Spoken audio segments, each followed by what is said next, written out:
Scene in which chicks attempt to play ball. I am Igor, and Mistress is currently loading the ball with the bait. We shall be starting the evening festivities shortly, once the mealworms are beaten into submission. Get in there! They're all falling out! As you can hear, Mistress is having a fun time. Hello, everyone. Okay, that's it. That's as many mealworms as I can fit in the ball. They're all falling on the floor now. Hey, folks! So,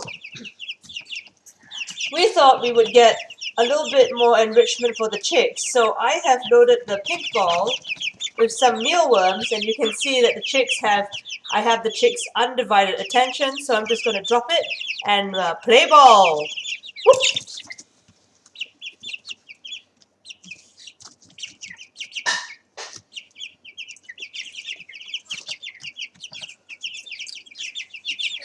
So it turns out that despite having kept mealworms for many months as a child, I still have no way of controlling them if they're particularly sprightly.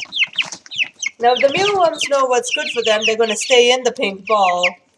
But I don't think that's going to happen somehow.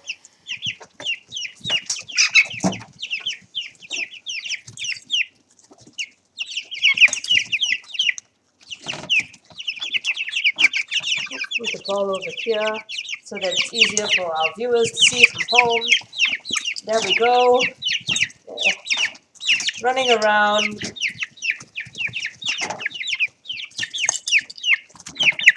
Kicking the ball around. And generally chasing each other for the bait.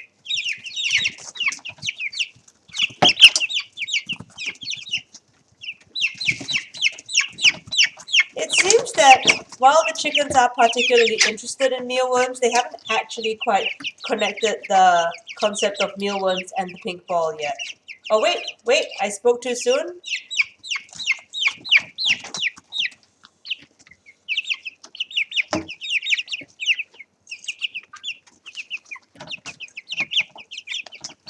It looks like there is some interest in the ball, but more interest in the worms.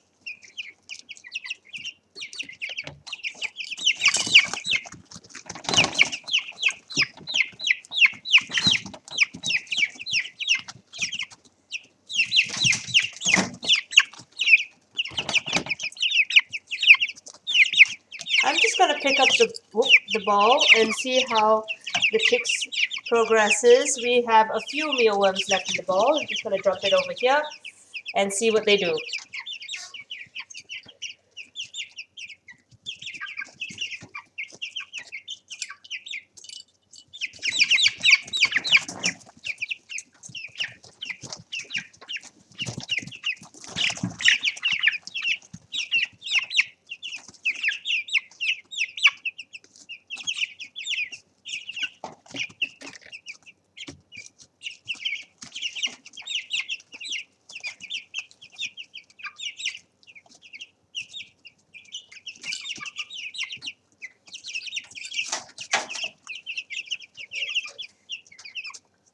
I think in the future we'll put stunned mealworms in the ball because I still have 7 in the little bowl here.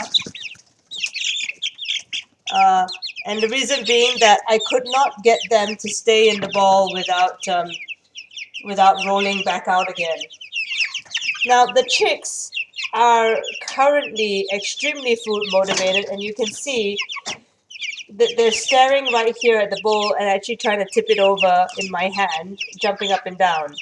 So I'm going to drop the rest of the mealworms in. I'm going to attempt to load the ball with the rest of the mealworms.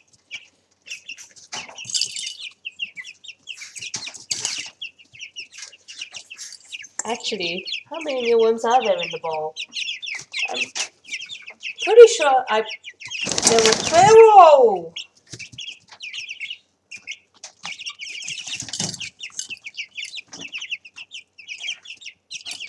I'm pretty sure I picked out 20 mealworms, so there were at least 13 in the ball, if there are only 7 here. Mm-hmm. So let's just take a look at how the ball's going.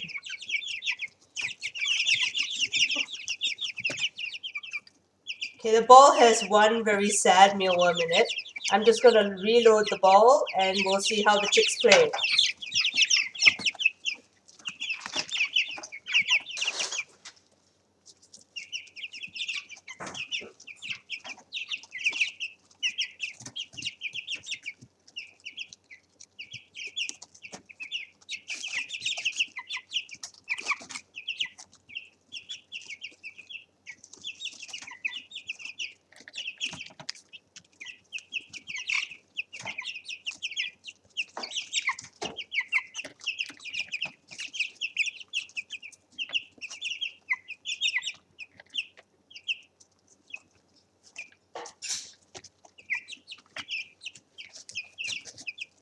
Okay, it looks like the remaining mealworms are just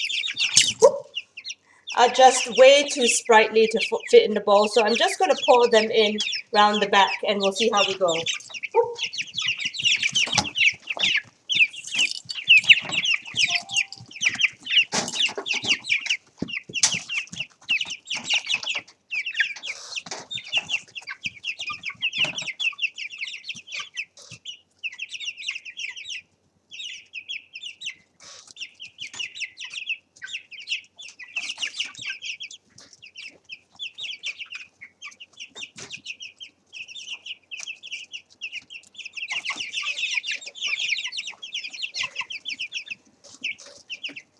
Incidentally, if you guys are planning to load mealworms into a ball, I suggest using a pair of tweezers. I've been trying to do it with chopsticks, but it's actually a lot harder. I used to have actually a special pair of mealworm tweezers that came a long time ago with an old, it was a pair of plastic tweezers that were specially built for insects. And I've since lost the tweezers. So unfortunately, I'm unable to. It's a lot more difficult if you're trying to do it with chopsticks than it is with tweezers. And if you load mealworms into anything, do it tail first. They have a lot more articulation in their heads than they do their tails. So you'll find that if you put them in tail first, you'll get a lot less wriggling from them. Just gonna empty the sawdust out of this grit bowl. There's nothing to eat in the grit bowl, silly creatures.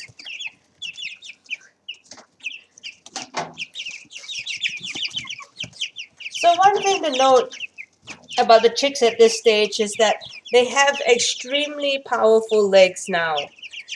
And they're actually kicking the sawdust so hard that it's flying out the side of the container and it's all over the floor. So we have been trying to keep this area clean, but we get a fresh amount of sawdust sprinkled on the floor every morning just because of these chicks' really powerful legs. Now I'm just going to pick up one of them and show you the legs so you can see that the powerful muscles in their thighs. I'm just going to grab my gloves as they've started to bite a little. Now, where are my chick handling gloves?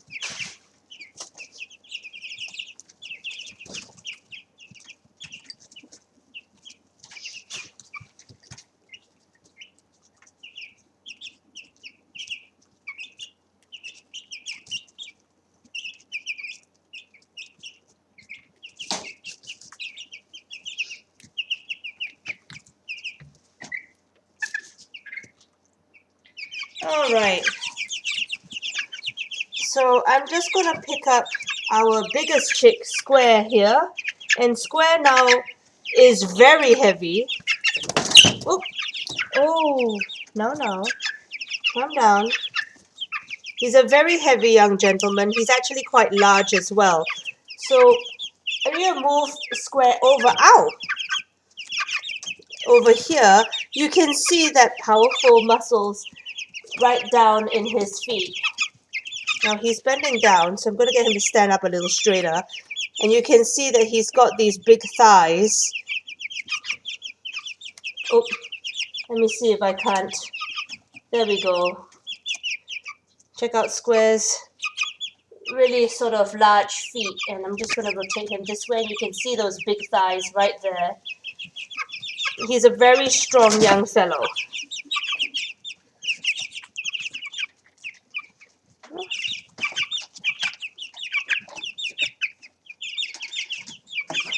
Have you hurt yourself, Square?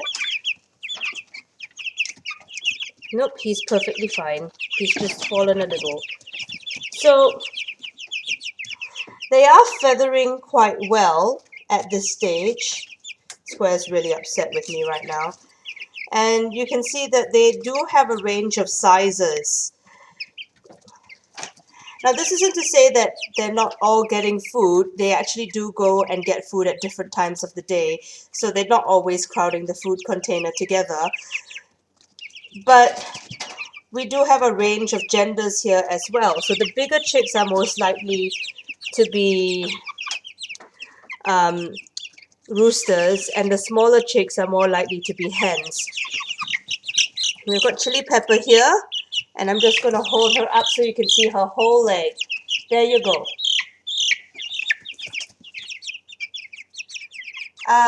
Yes, Oswell has asked if we've removed the brooder forever, and we did actually take the brooder out this afternoon because the chicks were no longer needing it to keep themselves warm. They are actually so well feathered and large enough that they no longer need the protection of the brooder to keep themselves warm.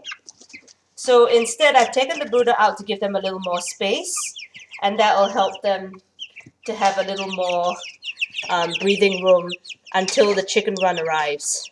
Now, we've only received 2 out of 5 boxes for the chicken run so far, and we're still waiting for the remaining 3 boxes. So what we have currently is all the screws, nuts, and bolts that we need to put the chicken run together, a couple of poles that will be used to structurally, the structural poles that are the foundation of the chicken run, and a door. But none of the actual paneling or mesh that need to go up the sides or any of the boxes or brooder bits. So until the rest of it arrives, we won't be able to put these guys outside. You can hear now that they're actually starting to cluck instead of cheep. I don't know if you can hear it very loudly, but they are actually starting to make these low clucking noises.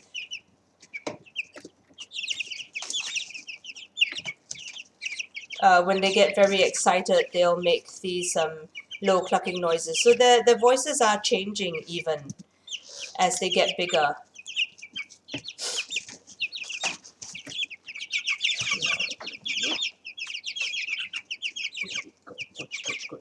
So you can hear that clucking if I pat them. None of that chili. So that's basically the updates for today. They are very, very much heavier than they used to be, and the brooder, the little cage that they're in right now, is starting to be a little too small for them. And I'll just give you a look at how much food they've eaten today, because the food hopper holds about 1 kilogram, 1.2 kilograms of food, and by now they've already eaten about half of it. Right down there. So you can see that they are really starting to eat a lot, and they've really increased their food intake.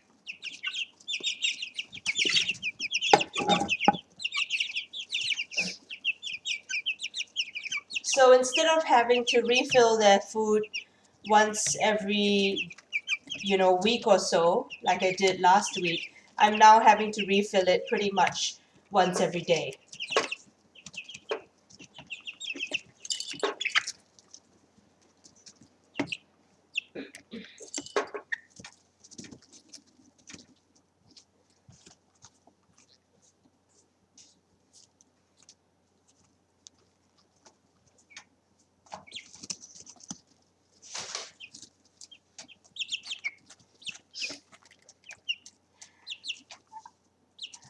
Roswell asks if I will refill it. We refill the food hopper when they finish their daily portion, and no, I will not be doing that. Um, they will be eating about 660 grams of food a day, because at this age, this week, they would be eating an average of about 66 grams per chick per day, and so that would be one refill of the food hopper every 2 days, which is pretty much where we're on schedule at the moment, to keep them fed and warm.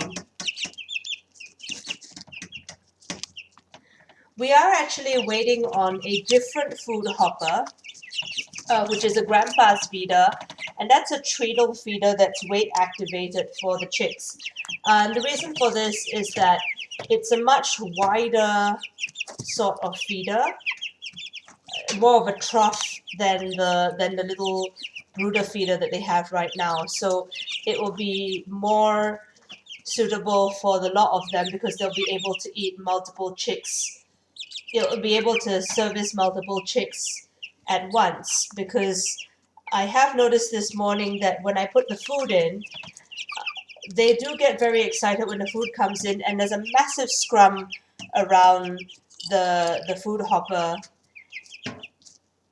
and a lot of desperate screaming. And they do not care who they kick out of the way to get to the food. So we definitely need something that's a little wider and more trough-like, so that we can have more beaks in the bowl, as it were.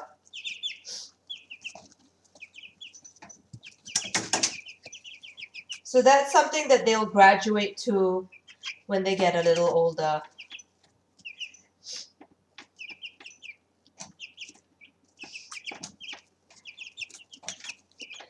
So one thing to note, that I've been receiving a lot of helpful messages from my mum, who used to work in a chicken factory or chicken processing plant back in the day as a secretary. And she worked in what was what they would now call like a dual operation, where they bred both meat and egg chickens. And in those days, this was considered the height of technology. It was very much a factory farm. So they'd have about 10 breeding cockerels for every 100 breeding hens. And they exported all over the meats and layer chicks all over Malaysia and Brunei, as well as local farms. And they would export meat chicks on a weekly basis. So they had this being a chicken operation in Singapore. They actually would have a sort of a how do I put it? The guy who makes things, a mufti, like to sit at the end of the processing line and bless the meat as it went past, so that the meat would be considered halal. And it was actually really interesting, because they would process about 600 chicks a day for meat, and it would be done in a real factory setting. So the chickens would actually be on a conveyor belt, and as they pass this mufti, he would actually cut their throats and utter a prayer as they went past. And that was just the way that they would do things. And this was like early industrialization of meat farming. So that was really very interesting to learn about.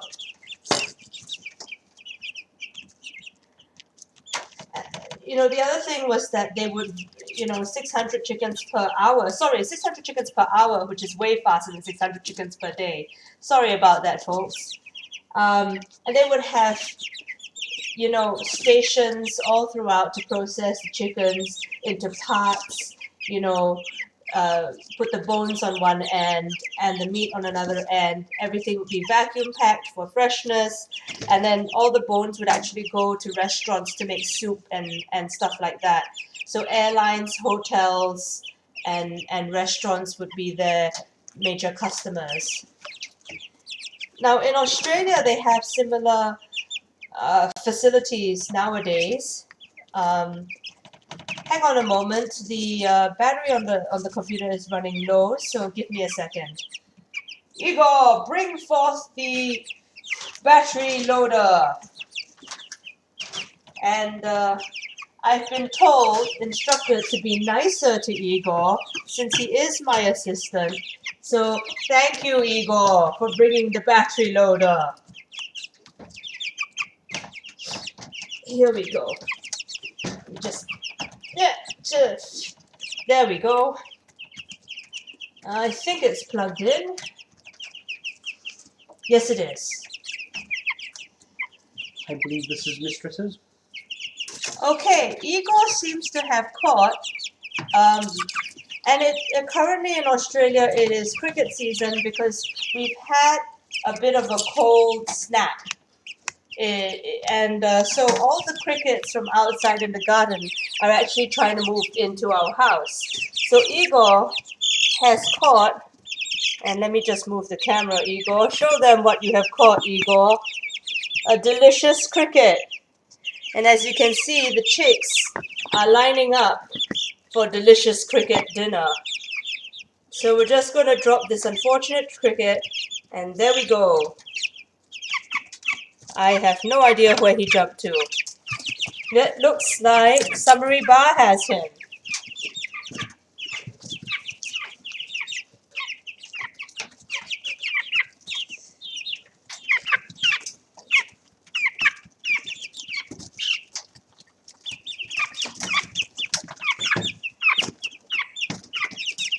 Summary, by the way, is so far has proven himself to be one of the best hunters in the actual cage, in that he very rarely misses getting any snacks whenever I drop snacks in.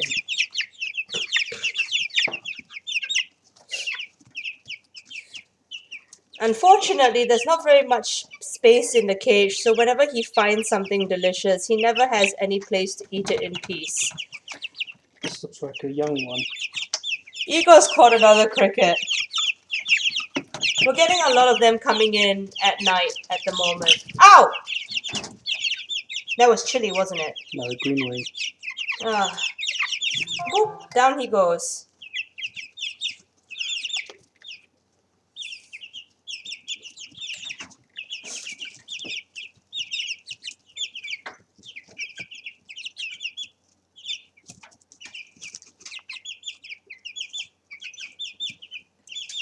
So continuing on from my earlier story, we do have processing facilities that do large numbers of chickens in Australia, and they do still do them in a factory processing manner.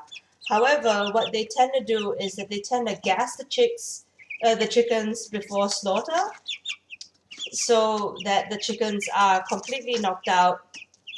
And then they send them down the line to be bled out to be processed. And facilities in Australia do have to follow a number of rules. You cannot get out of there. So you cannot actually process chickens in your own home unless you are consuming it yourself. So if I were to sell any of these chicks, and I have already started taking pre-orders for some of them, I would actually need to send them to a registered facility to be slaughtered and processed. Thankfully, there is the Red Gate farm nearby, and I can actually load them up and send them there.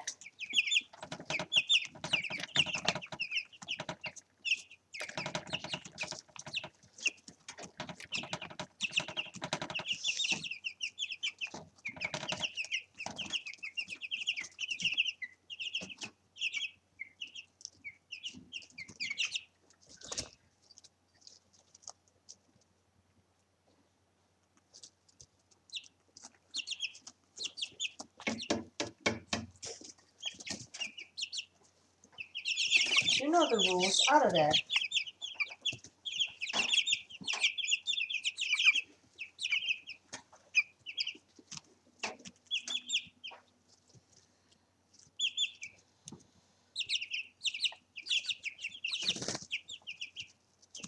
Now the chicks are actually starting to smell a bit more at the moment. They're no longer, since they are much larger, they're not only eating more, but they're also pooping more. So I am using a lot more sawdust than I was in previous days, and this morning it was actually quite stinky in there. It doesn't really help that they are kicking their sawdust out of the cage, but I try to keep up with the smell with my cleaning.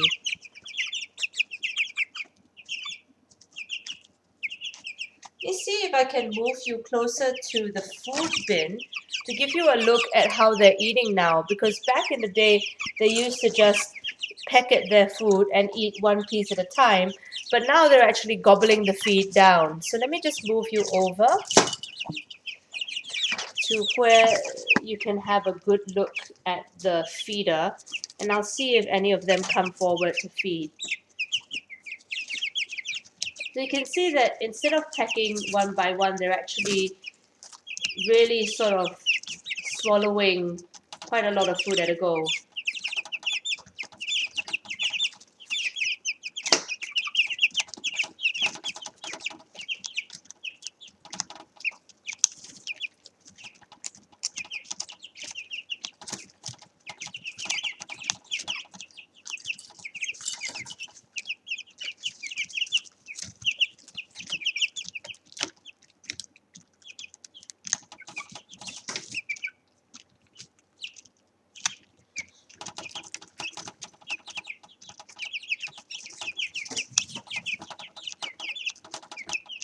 So they are actually at that sort of teenage stage in their lives.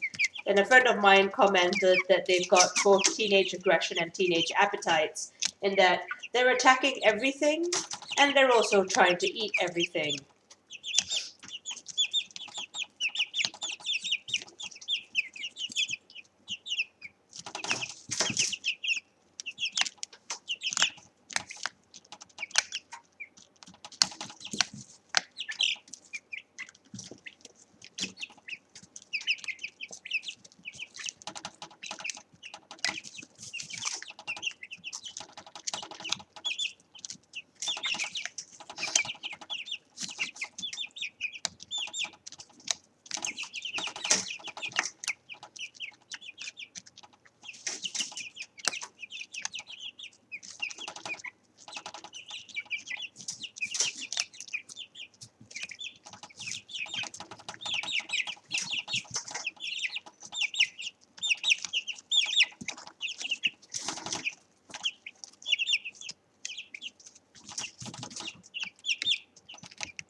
So as you can see from how Coffee is eating, they are actually gobbling down their food.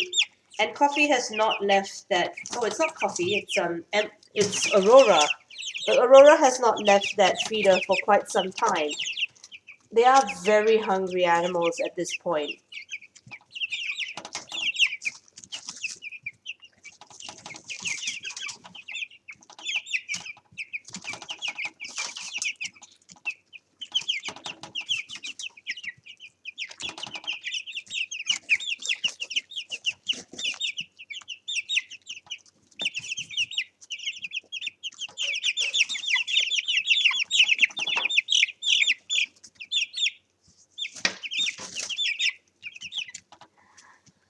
Oswald asks if we have had any further issues with the feeder getting blocked, and the answer is no, not really, not at all. The feeder does stop a little bit when it runs down to the very bottom, but it doesn't actually block itself anymore. So I suspect it's just simply not suited for wet food or crumbles, and that's fair. So lesson learned, if I am going to make a yogurt mix or smoothie or anything like that for the chicks, I'll have to put it in a bowl rather than put it in the feeder. As I stated before, we've gotten only 2 boxes out of 5 from for the new chicken run, and TNT Express Delivery has assured us that the rest of the remaining 3 boxes are on their way. But on the positive side, if I ever need to put a chicken door in anything, I at least have 1 chicken door.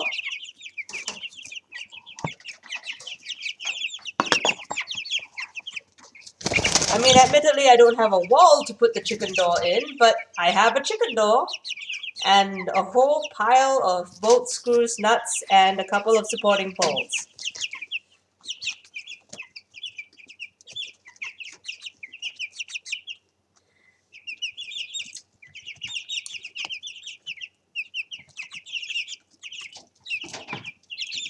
Even if the chicks do, even if we do get the chicken run this week, and we are expecting it fairly soon, probably in the next day or so, we will still only be able to build it over the weekend. So these little fellas will not be going out until the weekend. Let me just clean that out. You girls are so messy. There.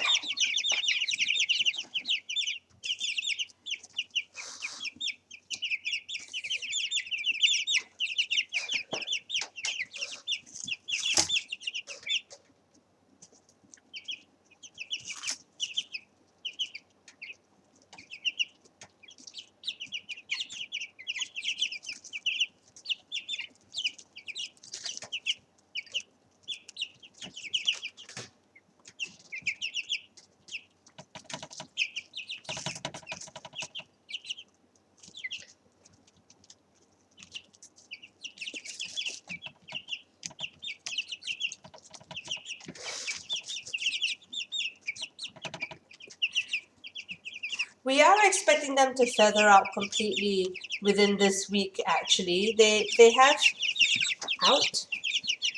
They have, as you can see, they are actually growing almost all of their feathers.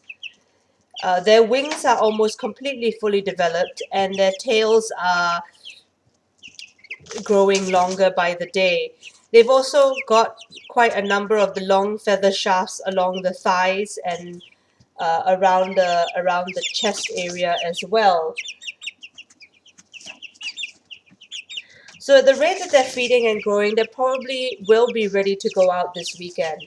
In fact, they may actually have to go out a little earlier than this weekend.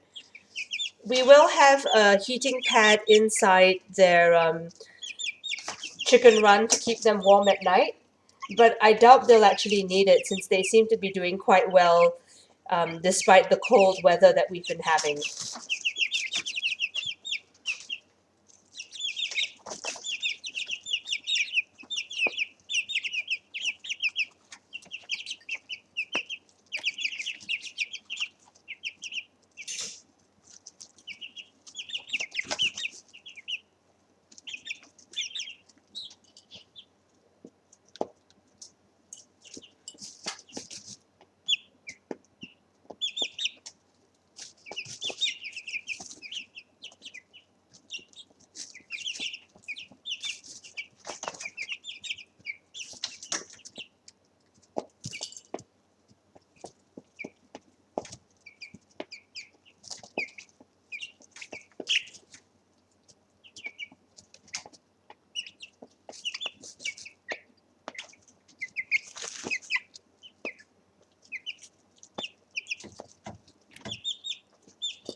You know, incidentally, I just realized that we haven't actually wished all mothers Happy Mother's Day since we don't have a Sunday show, and I was awfully exhausted on Monday. So, to all mothers out there who are watching this with their kids or without their kids or by themselves or however they are watching, we wish you a happy belated Mother's Day, and we hope that you have many more to come.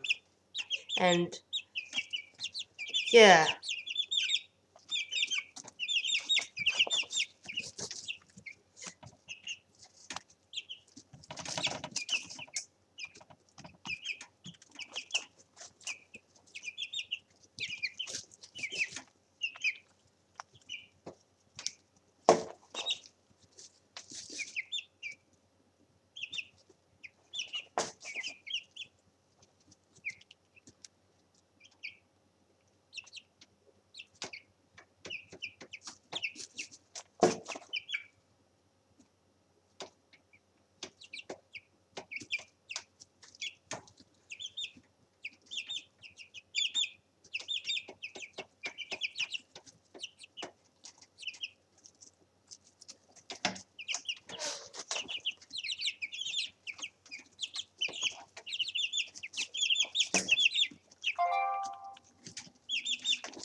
As you observed there earlier, the chicks do not sleep in a big pile as much as they used to, but there are several, in inverted commas, premium sleeping spots throughout the cage. And one of the most premium sleeping spots is the back corner where 4 of the chicks are sleeping right now.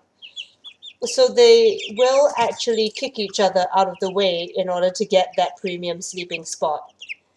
The chicks will sleep in a line now, so they kind of are a little bit more independent, and they no longer need quite so much shelter as they used to, and they're quite satisfied to sleep alone as well. So this afternoon, about 7 of the chicks were piled up in the left on this side of the brooder, and 3 of them were actually behind the water tank.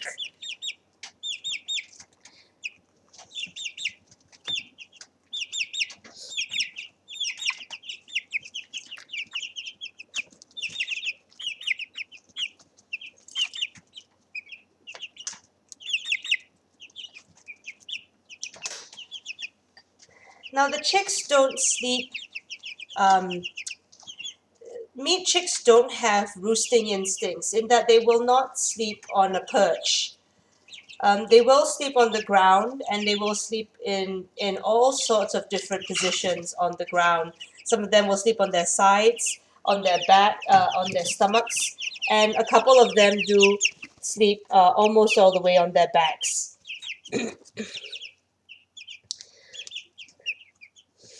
But they don't perch to sleep, which is actually quite interesting. Most of them will attempt to put their heads under their wings before sleep or during sleep, but we've seen a number of different sleeping positions so far. Oswell asks how big the chicks are going to be. Well, at this stage, they're about 500 grams a piece, I think, or maybe 300 grams a piece. But they will reach a live weight of about 3.5 kilograms. So they're going to be at least, quite a lot larger. And because these are full-size chicks, we're looking at possibly quite a bit of a height. on them as well.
So if we're going for, I'm just trying to look up roughly how tall they are on the basis of the two chickens that are used to make them up, because there's no actual specific height or size that we're given for most chickens. We usually just get a live weight size.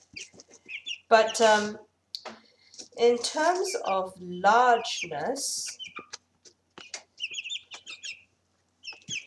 let me see what I can find.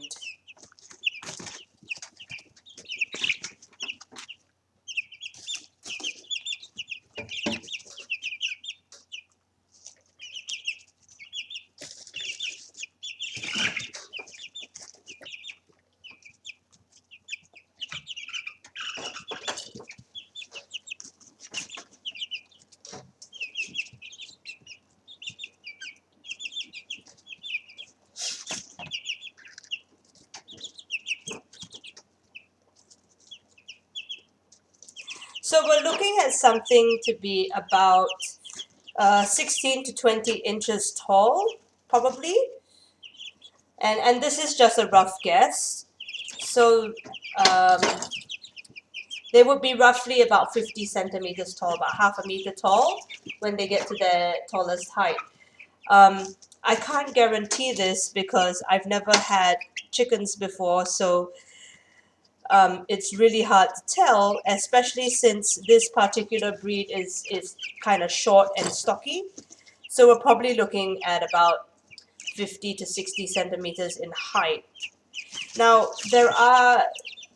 chickens range in size from bantam breeds, which are like miniature tiny chick breeds, all the way up to Brahma chickens, which can be almost as big as a small child. So these chickens would be what you would call a large chicken, but it would not be the largest chicken.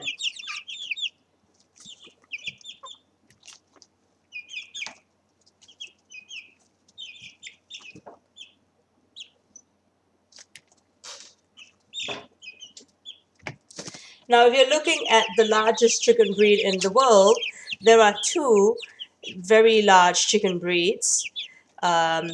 The first is the Jersey Giant. Now, the Jersey Giant is huge. They weigh anywhere from 13 to 15 pounds, which is about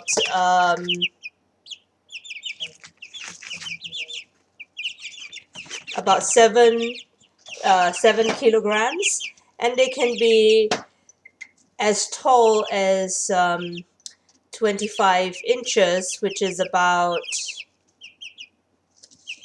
sorry, I don't know about 75 cm, I think, in height. So the Brahma chickens are also very large as well, but they are more broad than they are tall.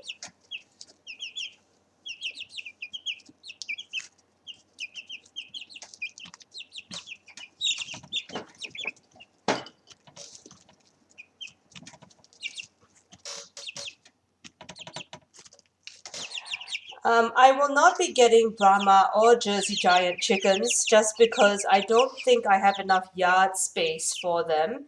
My plan is actually to get medium-sized, one bantam-sized breed, which would be the Silky, and a medium-sized breed, actually a large-sized breed of the Australorp, but nothing extra large or giant like the Jersey Giant or the Brahma.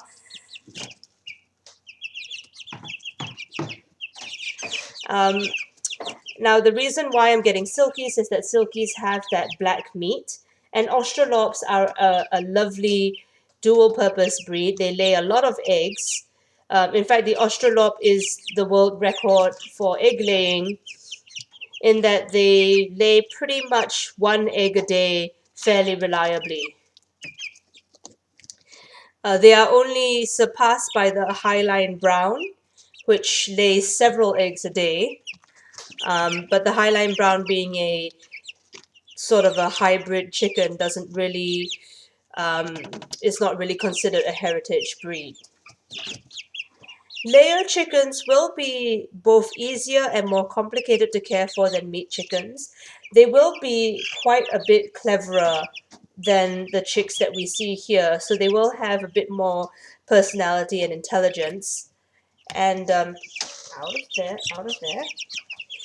And they will develop their own sort of temperaments.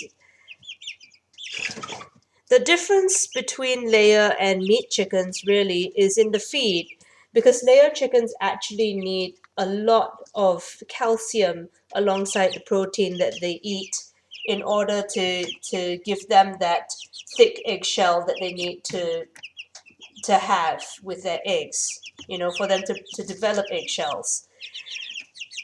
So while these chicks here are being fed on a high-protein game bird feed and are allowed to pick their own shell grit, I may actually move the layers onto a little bit more of a high-calcium layer feed. And here's the thing, rather than having... So these meat chicks, right, they have throughout their lives, they will only have two different types of food. They'll have the starter food, which we have in the hopper right now, which is the game bird feed. And as they get older, they will be moved on to a finisher